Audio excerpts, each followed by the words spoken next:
Hello everyone. तो यार आपकी कुछ काफ़ी सारी क्योरीज आ रही थी रिलेटेड टू ऑर्गेनिक केमिस्ट्री कि भैया कौन सी बुक को फॉलो करें, क्या एनसीईआरटी बहुत है, प्रैक्टिस के लिए कौन सी बुक को फॉलो करें, थ्योरी के लिए कौन सी बुक को फॉलो करें, ऑर्गेनिक बहुत हार्ड है, ऑर्गेनिक कैसे कवर करें। ठीक है, तो इन्हीं कुछ सवालों के जवाब हम इसमें बात करेंगे इस वीडियो में। तो यार सबसे पहले देखो, तुम्हें ऑर्गेनिक में दिक्कत कहाँ आ रही है। तुम थ्योरी पढ़ लेते हो, कंसेप्ट पढ़ लेते हो, ठीक है, तुम्हें वहाँ तक समझ में आ जाता है। फिर बाद में तुम क्वेश्चंस करने बैठते हो जब क्वेश्चंस नहीं आते, क्वेश्चन अटेम्प्ट नहीं होते। ठीक है यार, क्वेश्चंस अटेम्प्ट करने के लिए सबसे बेसिक चीज़ क्या है यार, तुम्हारे बेसिक्स क्लियर होने चाहिए। ठीक है, ऑर्गेनिक में जो बेसिक्स हम basic concept of organic chemistry है उसमें कई सारी चीज़ें दे रखी हैं, जैसे IUPAC naming, isomerism, electronic effects. ठीक है, और भी कई सारी चीज़ें उसमें दे रखी हैं। तो वो सबसे बेसिक है ऑर्गेनिक केमिस्ट्री का। ठीक है, और बाकी सब्जेक्ट, बाकी सारे टॉपिक्स में क्या होता है, जैसे फिजिकल में और इनऑर्गेनिक में क्या होता है कि यार तुम कहीं से भी शुरुआत कर दोगे ना, तुम्हें वो समझ में आने लगती हैं चीज़ें।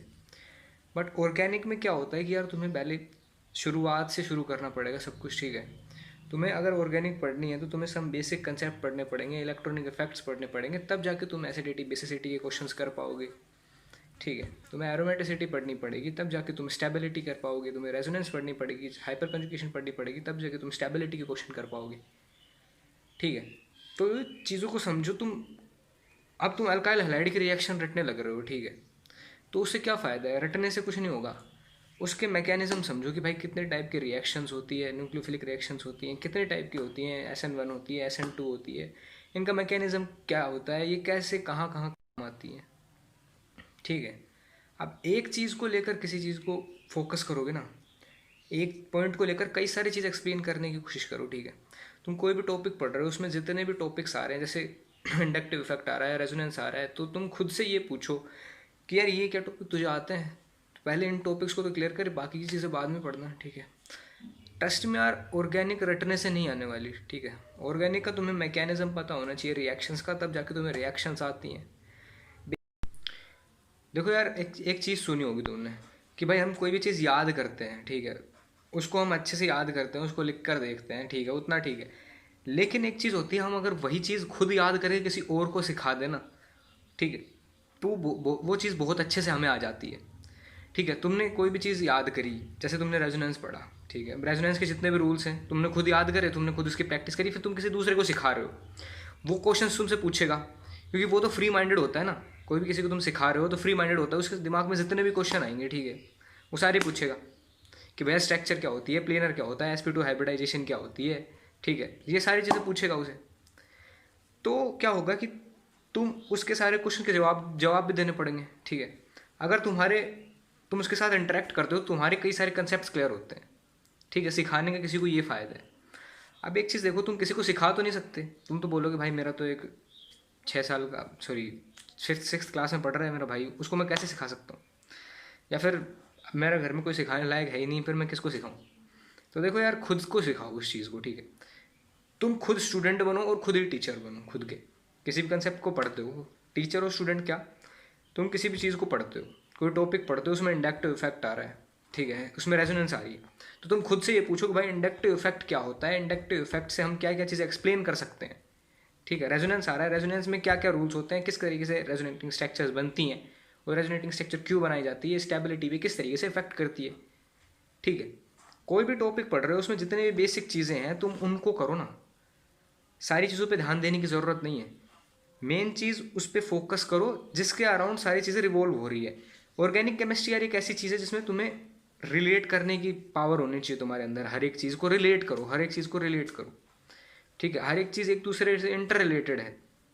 रिएक्शंस आ रही है तो कहीं उसमें इंडक्टिव इफेक्ट आ रहा है, तो कहीं उसमें किसी स्ट्रक्चर में आ रहा है, स्टेबिलिटी आ रही है, कुछ आ रहा है। ठीक है, कई टाइप्स के रिएक्शंस होती है, न्यूक्लियोफिलिक होती है, इलेक्ट्रोफिलिक होती है। अब तुम्हें न्यूक्लियोफिलिक इलेक्ट्रोफिलिक रिएक्शंस पता होने के लिए तुम्हें न्यूक्लियोफाइल इलेक्ट्रोफाइल तो पता होने चाहिए कि भाई न्यूक्लियोफाइल कौन से होते हैं, इलेक्ट्रोफाइल कौन से होते हैं, उनको कैसे पहचानें, उनका क्या काम होता है। ठीक है, ये सारी चीज़ें तुम्हें पता होनी चाहिए। तो ये सारी चीज़ें बेसिक्स हैं, तो अगर तुम बेसिक्स नहीं पढ़ोगे तो तुम्हें बाकी की ऑर्गेनिक केमिस्ट्री नहीं आएगी। तो यार क्या सीक्वेंस होनी चाहिए तुम्हारी, तो फर्स्ट क्लास ट्वेल्थ की अगर तुम ऑर्गेनिक को कवर करते हो तो तुम्हारे सारे बेसिक कंसेप्ट क्लियर होते हैं। ठीक है, तुम्हारे टोटल ही 6 चैप्टर हैं यार। ठीक है, मेन मेन 6 ही चैप्टर हैं, ठीक है, ऑर्गेनिक में। बाकी के चैप्टर सब टॉफी चैप्टर्स हैं, वो एक्स्ट्रा हैं, उनको हम ऑर्गेनिक में काउंट नहीं कर सकते। जैसे फर्स्ट तुम्हारा some basic concept of organic chemistry and hydrocarbon, जो कि क्लास 11th का चैप्टर है, जो दोनों, ठीक है। तो इनको करो क्योंकि ये बेसिक है, ठीक है। इसमें तुम हाइड्रोकार्बन में एल्कीन, एल्काइन, एल्कीन्स, एल्केन, ये सारी चीज़ें पढ़ते हो, ठीक है। इनमें रिएक्शंस कैसे होती है, इनकी नेमिंग रिएक्शंस वगैरह सारी चीज़ें करने की ज़रूरत है तुम्हें, ठीक है। जो चीज़ें तुम्हें रटनी है ना, वो सिर्फ बोर्ड तक काम आती है, ठीक है। कॉम्पिटेटिव एग्जाम में तुम्हें रटने की ज़रूरत नहीं होती। रटने की, अगर तुम किसी चीज़ को रटोगे ना तो वो तुम्हारे समझ में नहीं आएगी। तो फिर पहले ये 2 चैप्टर्स कवर करो, बाकी के फिर बाद में चैप्टर कवर करो, ठीक है। अब तुम शुरू में ही अल्काइल हाइड्राइड रिएक्शन रटने लग जाओगे बिना किसी चीज़ के पढ़े, ठीक है, तो तुम काफ़ी सारा टाइम भी ख़राब करोगे, मज़ा भी नहीं आएगा। ऑर्गेनिक में सबसे बड़ी चीज़ होती है यार, तुम्हें पढ़ने में मज़ा आना चाहिए, ठीक है। ऑर्गेनिक को सबसे कवर करने का सबसे अच्छा तरीका यही है कि पहले बेसिक्स पढ़ो, फिर बात की चीज़ें। अब यार देखो, एक एग्जांपल हम कंप्लीट द रिएक्शंस का लेते हैं, ठीक है। अगर तुम्हें ये नहीं पता होगा कि वो किस टाइप के रिएक्शन है, तो तुम उसे कैसे करोगे? सबसे पहले अगर तुम कंप्लीट द रिएक्शन पढ़ते हो तो तुम्हें टाइप्स ऑफ रिएक्शन पता होने चाहिए। अगर जो भी तुम कंप्लीट द रिएक्शन करते हो उसका टाइप पता होना चाहिए, फिर उसका मैकेनिज्म तुम्हें पता होना चाहिए, ठीक है। तुम खुद से ये पूछो कि भाई इसमें कौन सा मैकेनिज्म है, इसमें कैसा, ये रिएक्शन कैसे होगी, ये किस टाइप की रिएक्शन है, ठीक है। हर एक रिएक्शन को एनालाइज करो, उसे देखो कौन से टाइप की रिएक्शन है, इसका मैकेनिज्म क्या है, ठीक है। अब देखो तुम्हें क्या करना है, जब भी तुम कुछ चीज़ पढ़ते हो ना, जब उसमें कई सारे टॉपिक्स आते हैं, जैसे बीच में इंडक्टिव इफेक्ट आ गया, रेजोनेंस आ गई, और हाइपर कंजुगेशन आ गया, एरोमेटिसिटी आ गई, तो उसको क्या करो कि एक रफ पेज रखा करो साइड में। वो रफ पेज में तुम्हें क्या करना है कि जो जो टॉपिक्स तुम पढ़ रहे हो ना, जो उसके बीच में आ रहे हैं उसे लिख लो। फिर ये देखो कि क्या तुम्हें वो टॉपिक्स आते हैं। अगर वही टॉपिक्स नहीं आते, तुम्हें टॉपिक्स बाकी का पूरा टॉपिक कैसे पढ़ोगे अगर तुम्हें उसे पहले के टॉपिक्स ही नहीं आते, ठीक है। तो अगर तुम किसी बच्चे को समझाते हो तो वो तो सबसे बेसिक चीज़ पूछेगा ना कि भाई ये होता ही क्या है, मुझे तो हाइपर कंजुगेशन समझाओ, मुझे तो एरोमेटिसिटी बताओ, मुझे तो रेजोनेंस बताओ। अगर तुम उसे कोई टॉपिक पढ़ाने लगते हो ऑर्गेनिक में, तो तुम खुद के साथ भी यही करो ना कि भाई क्या मुझे ये चीज़ आती है, ठीक है। सबसे बेसिक चीज़ यही है कि तुम्हें क्या क्या चीज़ें आती है, खुद के साथ लॉयल रहो, ठीक है। आंसर निकालने की कोशिश मत करो। हमारे साथ सबसे बड़ी दिक्कत ये होती है यार, आंसर निकालना हमें फाइनली। आंसर आ जाएगा तो क्या हो जाएगा, आंसर तो तुम वैसे भी निकाल सकते हो ना। हम क्या क्या सोचते हैं यार कि कोई क्वेश्चन सोल्व करते हैं, आंसर नहीं आया, किसी जुगाड़ लगा लगा के, अपने रूल्स लगा लगा के, और उसको सोल्व करते रहते हैं, और वो फाइनली उसका आंसर भी निकाल देते हैं कुछ गलत सलत रूल लगा के। तो वो सबसे बड़ी दिक्कत है यार। ऑर्गेनिक को है ना उसी के तरीके से पढ़ने की कोशिश करो ना। कंप्लीट द रिएक्शन कर रहे हो तो तुम उसका मैकेनिज्म पढ़ो, किस टाइप के रिएक्शन है, फिर उसका मैकेनिज्म पढ़ो। जितनी भी आज तुमने रिएक्शंस पढ़ी हैं उनको देखो कि भाई आज मैंने कितने टाइप की न्यूक्लियोफिलिक सब्स्टिट्यूशन रिएक्शन पढ़ी है, कितनी कितनी इलेक्ट्रोफिलिक सब्स्टिट्यूशन रिएक्शन पढ़ी है। तो इस तरीके से हर एक रिएक्शन को कैटेगराइज करो और फिर उसका मैकेनिज्म समझो, और फिर उनकी बार बार प्रैक्टिस करो। फिर तुम्हारे सामने कोई भी रिएक्शन आएगी ना, तुम्हें पता है कि भाई इलेक्ट्रोफाइल है, न्यूक्लियोफाइल है, न्यूक्लियोफिलिक सब्स्टिट्यूशन रिएक्शन आएगी, इलेक्ट्रोफाइल सब्स्टिट्यूशन रिएक्शन आएगी, ठीक है। मेन चीज़ यही है कि तुम एक पेपर लेके बैठो, जो टॉपिक पढ़ रहे हो उसमें जितने बेसिक पॉइंट्स आते हैं सारे लिख लो।